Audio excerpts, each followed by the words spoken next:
Биз менен азыр байланышта аскердик маселелер боюнча эксперт Адис жана аскердик аналитик Артур Медетбеков турат. Путинден Россиянын өзөктүк куралдарын даярдыкка коюу буйругун эмне деп чечмелесе болот? Мен айтар элем, бүгүнкү күндө Украинада болуп аткан окуя, Россия менен экөөнүн ортосундагы жаңжал согуш дейбизби, атайын операция дейбиз, бул өтө коркунучтуу жана трагедиялуу окуялардын болуп эсептелет. Бирок, ушул окуяга байланыштуу өзгөчө акыркы убакта НАТОнун кээ бир аскер башчылары, НАТОга кирген мамлекеттердин кээ бир саясатчылары абдан бир катуу ой пикирлерди жаратып, агрессивдүү болгон мындай тилектерин айтканга байланыштуу. Экинчиден, мына акыркы убакта ошол Украинага көптөгөн ракеталык системадагы андан тышкары мынау ата турган, жарылуучу болгон заттарды дагы кошумча берип, ошол менен бирге колдоо көргөзүүнүн негизинде дагы каражаттарды бөлүүсү Россияны тынчсыздандырды окшойт. Экинчиден, бул Россияга жакын жайгашкан аймактарда деңиз жагынан болобу, кургак жагынан болобу, ошол жерлердеги аскерлердин жана НАТОнун мындайча айтканда базаларынын канчалык деңгээлде даярдыгы күчөп, Россияга каршы колдонулуп кетип, жаңы согуш чыгып кетпеш үчүн булар дагы өзгөчө даярдык, өзгөчө өздөрүнүн аскери техникаларын даярдыкка көргөн, булар өздөрүнүн коопсуздугун сакташ үчүн деген ой пикирди жаратып атат бүгүнкү күндө. Артур мырза, мына Путин айтып атпайбы, өзөктүк куралдар жогорку даярдыкта турсун деп. Анда кандай, ошону колдонууга барышы мүмкүнбү өзөктүк куралдарды? Мен ойлойм, эгерде кокус НАТО Украинага болушуп, кандайдыр бир деңгээлде деңиз жагынанбы, же болбосо жанагы кургактык жагынанбы, ошол өздөрүнүн базасынан ракеталык системаларды, же болбосо атайын баллистикалык ракеталарды, же атуучу курал заттарды колдонуп Россияга каршы жибере турган болсо, анда алар аргасыздан өзөктүк куралды колдонууга аракет иштерин жасайт. Себеп дегенде бүгүнкү күндө бул акыбал өтө кыйын жагдайды түзө баштады. Бул согушта Россиялык күчтөр кандай тактиканы колдонуп жатат?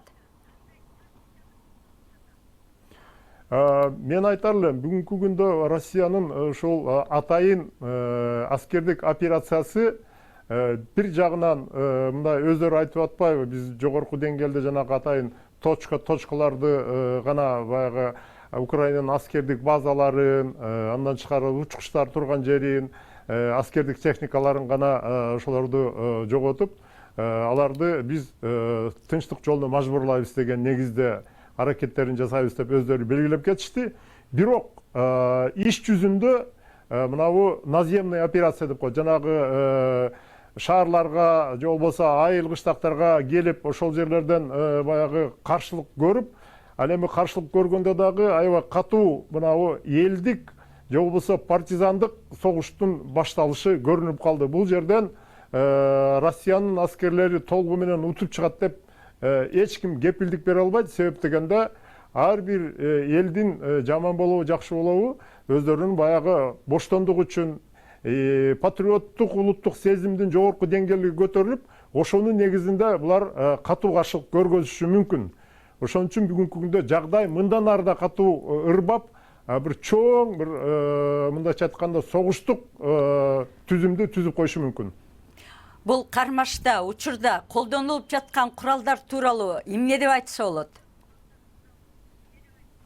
Мен айтар элем, бул кармашта колдонуп аткан куралдардын көбү Россияныкы, өзүнүкү, Советтер Союзунан калган курал жарактар. Бүгүнкү күндө Россиянын мына аскердик мындагы комплекси абдан жогорку деңгээлге чыгып кеткен. Өзгөчө авиацияда да, артиллерияда, андан тышкары мына атайын операция жасоо боюнча алардын баягы опыттары да бар.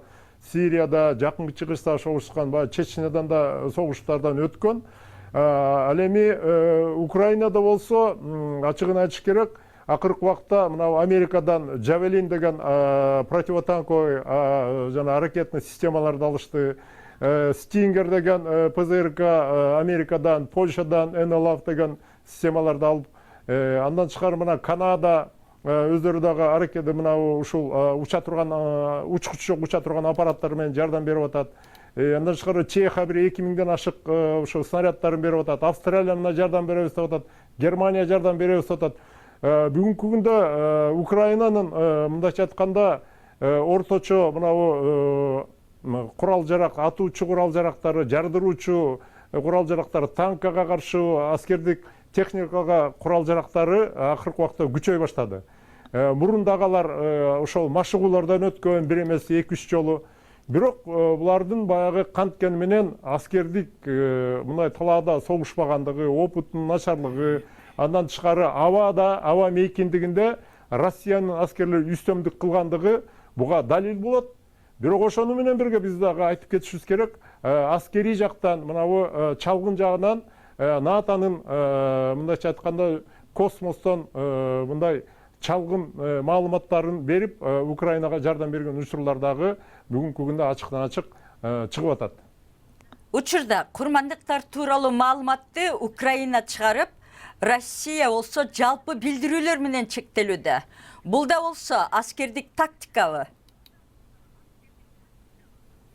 Мен ойлойм, албетте Украинада чыккан маалыматтардын көбү өзгөчө жанагы башаламандык биргелешпей ар бир мындайча айтканда аскердик топ же ар бир өзүнчө болгон рота болобу, батальонданбы кээ бир аскерлер, офицерлер баягы кармалып калган туткундарбы же техникаларды өрттөгөн өздөрү эле чыгарып бир бириккен мындай алардын ошол пресс-службасы болобу же ошондой бир аракеттердин негизинде чыкпай эле президент өзүнчө бир маалыматты алып айтып, алар өзүнчө маалымат айтып, кандайдыр бир деңгээлде мына массалык маалымат таласында башаламандык жайылтып атат.